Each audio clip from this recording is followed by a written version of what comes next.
Hi అండి, welcome to miss అమ్మ చెప్పే కథలు. ఈరోజు మీరు వినబోతున్న కథ 40 ఏళ్ల నాటి చందమామ కథ. కథ పేరు పెళ్లి కూతురు. ఒక మహాధనికుడైన భూస్వామి ఉండేవాడు. ఆయనకు లంకంత ఇల్లు ఉండేది. కట్టుకుపోయినంత బంగారము వెండి ఉండేవి. కనుచూపు మేరకు పొలాలుండేవి. కానీ ఆయనకు ఒకే ఒక లోటు. ఆయన భార్య చనిపోయింది. ఒకనాడు పొరుగున ఉండే ఒక రైతు కూతురు భూస్వామి ఇంట పని చేయడానికి వచ్చింది. ఆ పిల్ల భూస్వామికి చాలా నచ్చింది.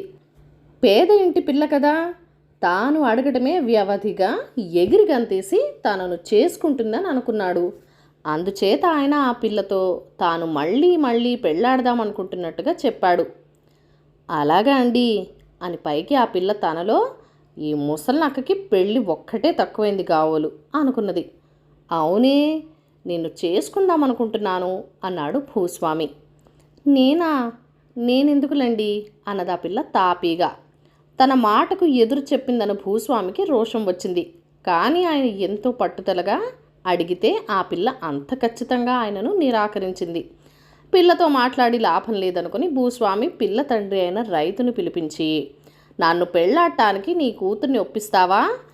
నాకు నీవివ్వాల్సిన బాకీ పూర్తిగా రద్దు చేయిస్తాను. నీ చేలో కలిసే పొలం కూడా ఇస్తాను అన్నాడు. పసిపిల్ల, దానికేం తెలియదులేండి, దాన్ని నేను ఒప్పిస్తాగా అని రైతు భూస్వామికి మాట ఇచ్చి ఇంటికి వచ్చాడు. కానీ అతను నయాన భయాన కూడా కూతురి చేత ఆ పెళ్లికి సరేననిపించలేకపోయాడు. ఆ భూస్వామి ఎత్తుదనం ఇచ్చినా తనకు ఆయన అక్కర్లేదని ఆ పిల్ల చెప్పేసింది. రోజులు గడిచాయి.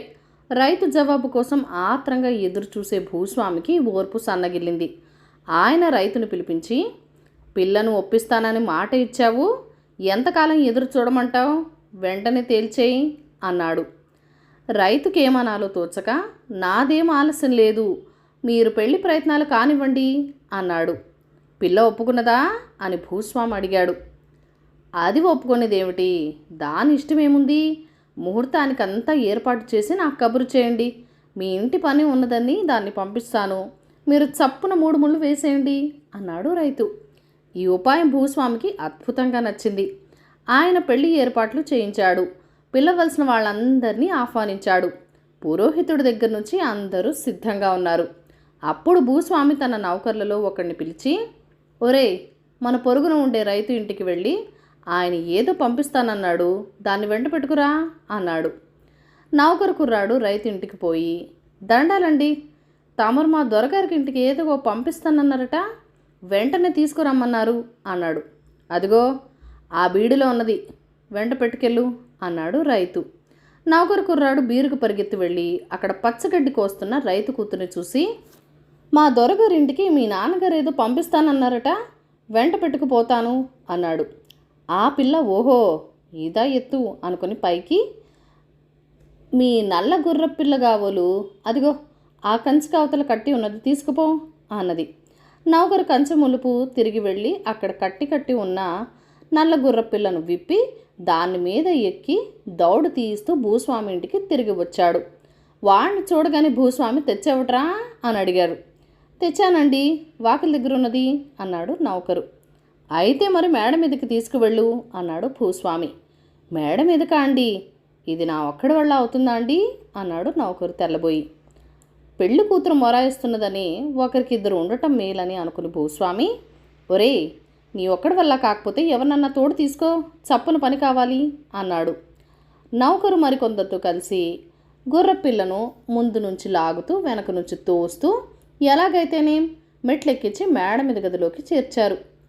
పైకి చేరవేశానండి, చచ్చి చెడేంత పని అయిందండి అన్నాడు నౌకరు కుర్రాడు తిరిగి వచ్చి.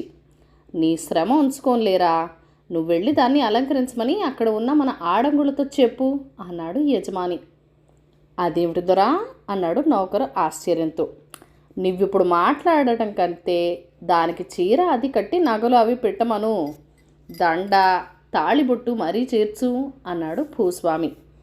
నౌకరు వెళ్ళి దాసి జనంతో, ఇదిగో మీరంతా వెళ్ళి గుర్రపిల్లను వెంటనే పెళ్లి కూతురు చేయాలి, ఇది దొరగారి ఆజ్ఞ, చూడవచ్చిన వాళ్ళకందరికీ కడుపు చెక్కలైపోవలసిందే అన్నాడు.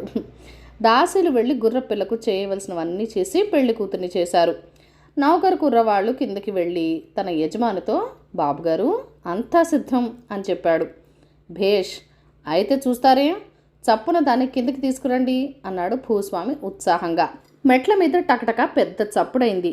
గుర్రం మెట్లు దిగి పెళ్లి చావళ్ళకు వచ్చేసరికి అతిథులు ఆహుతులు కిలకిలా నవ్వసాగారు. క్రమంగా ఆ నవ్వులే పెద్ద ఉప్పెన అయిపోయాయి.